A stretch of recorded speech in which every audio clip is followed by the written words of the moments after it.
ശ്രീ സായിനാഥന് നമസ്കാരം. അധ്യായം 21. കഥകൾ.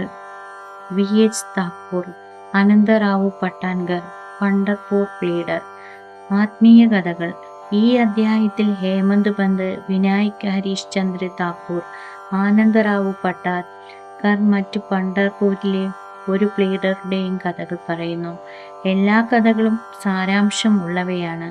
അവയെ നല്ല സൂക്ഷ്മതയോടെ പഠിച്ച് മനസ്സിലാക്കിയാൽ വായനക്കാരെ അവ ആത്മീയതയിലേക്ക് നയിക്കും. മുഖവുരു. നാം ഒരു മുൻജന്മത്തിൽ ചെയ്ത പുണ്യം കൊണ്ടാണ് നമുക്ക് സന്യാസിമാരുടെ സംസർഗം കിട്ടുന്നതും അതിനാൽ നന്മയടയുന്നതും ഒരു സാധാരണ നിയമമാണ്. ഇത് വിവരിക്കാനായി ഹേമന്ത് പന്ത് അദ്ദേഹത്തിനുണ്ടായ ഒരു സംഭവം താഴെ വിവരിക്കുന്നു.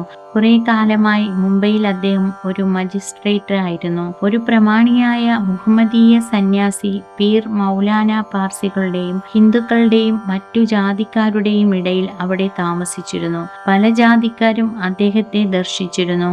യൂനസ് എന്ന് പറഞ്ഞ മുജാവർ പല പ്രാവശ്യവും ഹേമന്ത് പന്തിനോട് അദ്ദേഹത്തെ പോയി കാണുവാനായി പറഞ്ഞു.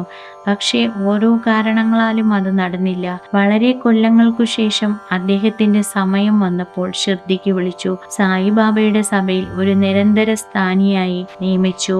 ദൗർഭാഗ്യവാന്മാർക്ക് അത്തരമൊരു സന്യാസിയുടെ സംസർഗം ലഭിക്കില്ല. അത് ഭാഗ്യവാന്മാർക്ക് മാത്രമേ ലഭിക്കുകയുള്ളൂ. സന്യാസിമാരുടെ പാഠശാല. ഈ ലോകത്തിൽ സന്യാസിമാർക്കായി പല പാഠശാലകളുമുണ്ട്. കർമ്മങ്ങൾ ചെയ്യുവാനായി പല സ്ഥലങ്ങളിലും പല സന്യാസിമാർ അവതരിക്കുന്നു. പക്ഷേ അവർ പല സ്ഥലങ്ങളിലും പ്രവർത്തിച്ചിരുന്നാലും എല്ലാവരും ഒന്നു തന്നെയാണ്. അവരെല്ലാവരും ദൈവത്തിന്റെ ആജ്ഞയിൽ ഒന്നു ചേർന്ന് ജോലി ചെയ്യുന്നു. ആരെന്ത് പണിയെടുത്താലും അവർക്കത് മുഴുമിപ്പിക്കാൻ അറിയാം. ഇത് സംബന്ധിച്ച് ഒരു സംഗതി ഇവിടെ ചേർക്കുന്നു. ശ്രീ താക്കൂർ. VH താക്കൂർ BA നികുതി ഓഫീസിൽ ഒരു ഗുമസ്തനായിരുന്നു. ഒരു പ്രാവശ്യം അദ്ദേഹം വടഗാവ്, മൈസൂരിലെ ബൽഗാം എന്ന സ്ഥലത്തേക്ക് അദ്ദേഹത്തിന്റെ ഓഫീസിലെ ആളുകളോടുകൂടി പോയി. അവിടെ അദ്ദേഹം അപ്പ എന്ന ഒരു കന്നഡ സ്വാമിയെ കണ്ടു. അദ്ദേഹത്തെ നമസ്കരിച്ചു. ആ സന്യാസി വിചാർ സാഗർ നിശ്ചൽ ദാസിന്റെ വേദാന്തങ്ങൾ അടങ്ങിയ ഒരു സാധാരണ പുസ്തകത്തിലെ ഒരു ഭാഗം വിവരിക്കുകയായിരുന്നു. താക്കൂർ വിടവാങ്ങി പോകുവാൻ തുടങ്ങിയപ്പോൾ ആ സന്യാസി പറഞ്ഞു, നിങ്ങൾ ഈ പുസ്തകം വായിക്കണം. അങ്ങനെ ചെയ്താൽ നിങ്ങളുടെ ആഗ്രഹം പൂർത്തിയാവും. പിന്നെ വടക്കോട്ട് ജോലി കാരണം ചെല്ലുമ്പോൾ നിങ്ങളത് ഭാവിയിൽ ചെയ്യുകയും ഭാഗ്യവശാൽ മറ്റൊരു സന്യാസിയെ കാണുകയും ചെയ്യും. അദ്ദേഹം നിങ്ങളുടെ ഭാവി വഴി കാണിച്ചു തരും. നിങ്ങളുടെ മനസ്സിന് സമാധാനം നൽകി നിങ്ങളെ സന്തോഷവാനാക്കി തീർക്കുകയും ചെയ്യും. പിന്നെ അദ്ദേഹത്തെ ജൂന്നാർ എന്ന സ്ഥലത്തേക്ക് മാറ്റി. അവിടെ പോകാൻ നൻഹോ മല കടക്കണമായിരുന്നു.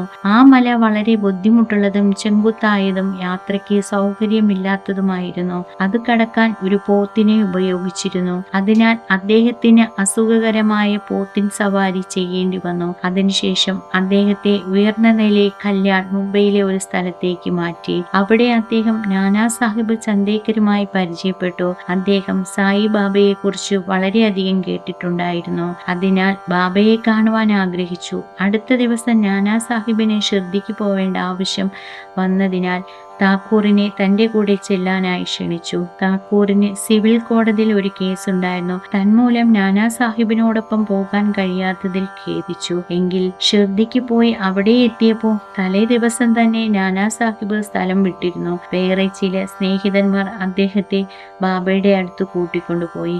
ബാബയെ കണ്ടയുടൻ ബാബയുടെ കാൽക്കൽ വീണ് നമസ്കരിച്ചു. അദ്ദേഹം അതിയായി സന്തോഷിച്ചു. രോമാഞ്ചം കൊണ്ട് കണ്ണുകൾ സന്തോഷാശ്രുക്കൾ ഒഴുകി. പിന്നീട് ബാബ പറഞ്ഞു, കന്നഡ സ്വാമി, അപ്പാവിന്റെ ഉപദേശം പോലെയോ പോത്തിൻ സവാരി പോലെയോ അത്രയ്ക്ക് എളുപ്പമല്ല ഈ വഴി. ആ ആത്മീയ വഴിയിൽ പോകുവാൻ നിങ്ങളുടെ കഠിനമായ ശ്രമം ആവശ്യമാണ്. അത് വളരെ കഷ്ടമായതാണ്. താക്കൂറിന്റെ അർത്ഥവത്തായ ഈ വാക്കുകൾ കേട്ടപ്പോൾ അദ്ദേഹം മാത്രമേ അറിഞ്ഞിരുന്നുള്ളൂ. അദ്ദേഹം അതിയായ സന്തോഷത്തോടെ കന്നഡ സ്വാമികൾ പറഞ്ഞത് ശരിയാണെന്ന് മനസ്സിലാക്കി. പിന്നീട് 2 കൈകൾ കൂപ്പി ബാബയുടെ കാൽക്കൽ വീണ് നമസ്കരിച്ചു പ്രാർത്ഥിച്ചു. തന്നെ ആശീർവദിച്ച് ബാബയോട് കൂടെ ചേർക്കുവാനായി അപേക്ഷിച്ചു. പിന്നീട് ബാബ പറഞ്ഞു, അപ്പാ, നിന്നോട് പറഞ്ഞതുപോലെയാണ്. പക്ഷേ അവയെ പരിശ്രമത്തിൽ കൊണ്ടുവന്ന് ജീവിക്കണം. വെറുതെ വായിക്കുന്നതിൽ ഫലമില്ല. നിങ്ങൾ പഠിക്കുന്നത് നല്ലവണ്ണം ആലോചിച്ചത് അനുസരിക്കണം. അല്ലെങ്കിൽ അത് പ്രയോജനപ്പെടുകയില്ല. ഗുരുവിൻ്റെ ആശീർവാദമില്ലാതെയും പുസ്തകം പഠിക്കുന്നത് ഗുണപ്രദമല്ല. താക്കൂർ വിചാരസാഗരിയിലുള്ള പ്രവൃത്തികളെ സിദ്ധാന്തപരമായി ഭാഗം വായിച്ചു. പക്ഷേ കാര്യമായ വഴി ഷിർദി കാണിച്ചു കൊടുത്തു. മറ്റൊരു കഥയിലൂടെ ഈ സത്യം ഇനിയും ശക്തിയോടെ താഴെ ചേർക്കുന്നു. അനന്തറാവു പട്ടാൻകർ. പൂനെയിലുള്ള ഒരു മാന്യൻ അനന്തറാവു പട്ടാൻകർ ബാബയെ കാണാൻ ആഗ്രഹിച്ചു. അദ്ദേഹം ഷിർദിക്ക് വന്നു. ബാബയെ ദർശിച്ചു വളരെ തൃപ്തിയായി.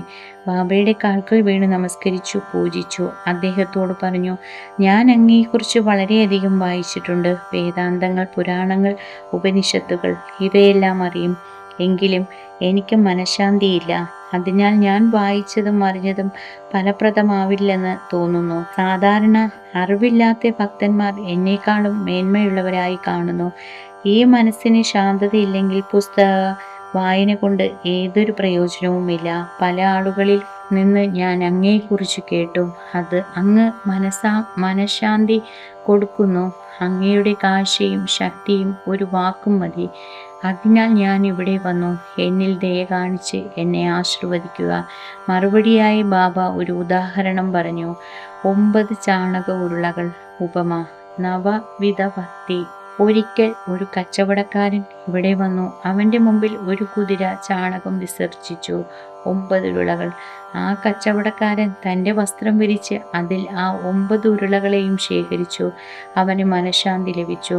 പട്ടാൻകർക്ക് ഈ കഥയുടെ സാരാംശം എന്താണെന്ന് മനസ്സിലായില്ല. അതുകൊണ്ട് അദ്ദേഹം ഗണേശി ദാദാ കോൽക്കർ നോട് ചോദിച്ചു, എന്താണ് ബാബ പറഞ്ഞതിൻ്റെ അർത്ഥം? അതിന് മറുപടിയായി, എനിക്കും ബാബ പറയുന്നതെല്ലാം അറിയുകയില്ല. പക്ഷേ ഈശ്വര പ്രേരണ കൊണ്ട് എനിക്കറിഞ്ഞതിനെ പറയാം.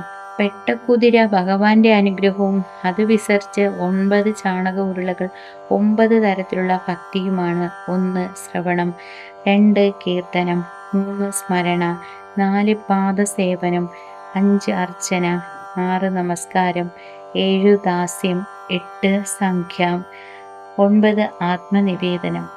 ഇതിൽ ഏതെങ്കിലും ഒന്ന് വിശ്വാസത്തോടെ തുടർന്നാൽ ഭഗവാൻ ഹരി സന്തോഷിക്കുകയും ആ ഭക്തന്റെ വീട്ടിൽ താമസിക്കുകയും ചെയ്യുന്നു. എല്ലാ സാധനങ്ങളും, ജപം, തപം, യോഗം, പുണ്യകഥകൾ പഠിക്കുന്നതും അവയെ വിവരിക്കുന്നതും ഭക്തിയോടെ ചെയ്തില്ലെങ്കിൽ അവയെല്ലാം ഉപയോഗശൂന്യമാണ്. വേദത്തിൻ്റെ അറിവോ ഭജന ചെയ്യുന്നതോ മാത്രം ഉപയോഗപ്രദമാവുകയില്ല. മുഖ്യമായ എന്താവശ്യമാണെന്ന് ചോദിച്ചാൽ അത് 100% ഭക്തി മാത്രമാണ്. നിങ്ങളും ബാബ പറഞ്ഞതുപോലെ ഒരു വ്യാപാരിയാണെന്നും സത്യത്തെ ആവശ്യപ്പെടുന്നവനാണെന്നും വിചാരിക്കുക. എന്നിട്ട് ആ 9 ഉരുളകളെ ശേഖരിക്കാൻ ശ്രമിക്കുക. എന്നാൽ ശാന്തിയും മനസമാധാനവും ലഭിക്കും. അടുത്ത ദിവസം പട്ടാൻകർ ബാബയെ നമസ്കരിക്കാൻ ചെന്നപ്പോൾ ബാബ ചോദിച്ചു, എന്താ കുതിരച്ചാണകങ്ങൾ 9 ശേഖരിച്ചുവോ? അതിന് മറുപടിയായി, താനൊരു ദരിദ്രനായതിനാൽ ബാബയുടെ ആശീർവാദങ്ങൾ ആവശ്യമാണ്.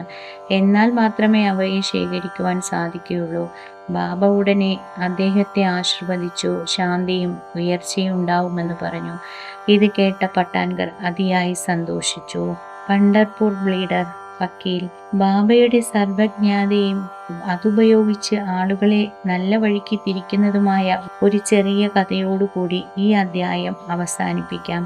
ഒരിക്കൽ ഒരു വക്കീൽ പണ്ഡർപൂരിൽ നിന്നും ഷിർദിക്ക് വന്ന് മസ്ജിദിലേക്ക് പോയി. ബാബയെ കണ്ട് കാൽക്കൽ വീണു.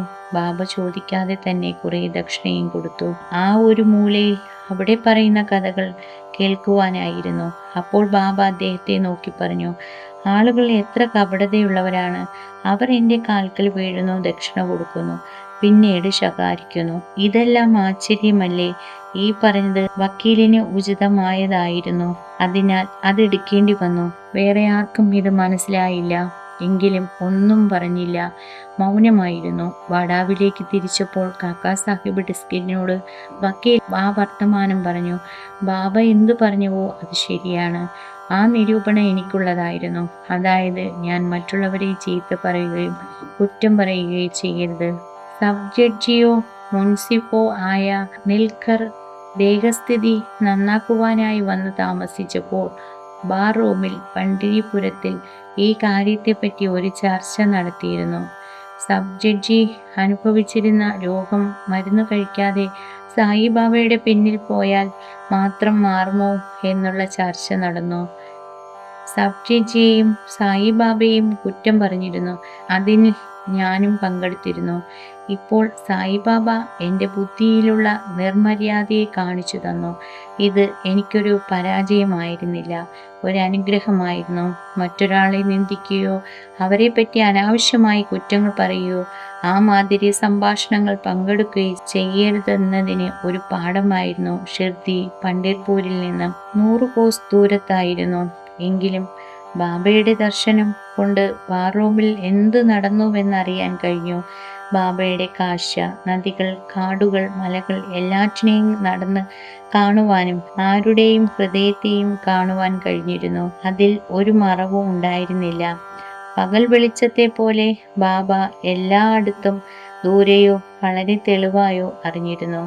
ഒരാൾ എത്ര ദൂരത്തായാലും അവന് ബാബയുടെ കാഴ്ചയിൽ നിന്ന് രക്ഷപ്പെടാൻ സാധ്യമല്ല. ഇതിൽ നിന്ന് ആ വക്കീൽ ആരെപ്പറ്റിയും അനാവശ്യമായി ദുഷിക്കുകയോ കുറ്റം പറയുകയോ ചെയ്യരുതെന്ന് പാഠം പഠിച്ചു. അങ്ങനെ അവൻ്റെ ദുർബുദ്ധി മാറുകയും നല്ല വഴിയിൽ തിരിയുകയും ചെയ്തു. ഇത് ഒരു വക്കീലിനെ കുറിക്കുന്നു എങ്കിലും എല്ലാവർക്കും ഉചിതമാണ്. അതുകൊണ്ട് എല്ലാവരും ഈ പാഠം മനസ്സിലാക്കി അതിലുള്ള ബലത്തിന് അർഹത നേടണം. സായിബാബയുടെ മഹത്വം അളവറ്റതാണ്. അതേമാതിരിയാണ് ബാബയുടെ ലീലകളും ജീവിതവും. ബാബ ഒരു പരബ്രഹ്മം ആണ്. ആമീൻ. ശ്രീ സായിനാഥന് നമസ്കാരം. എല്ലാവർക്കും നിർവൃതി ലഭിക്കട്ടെ.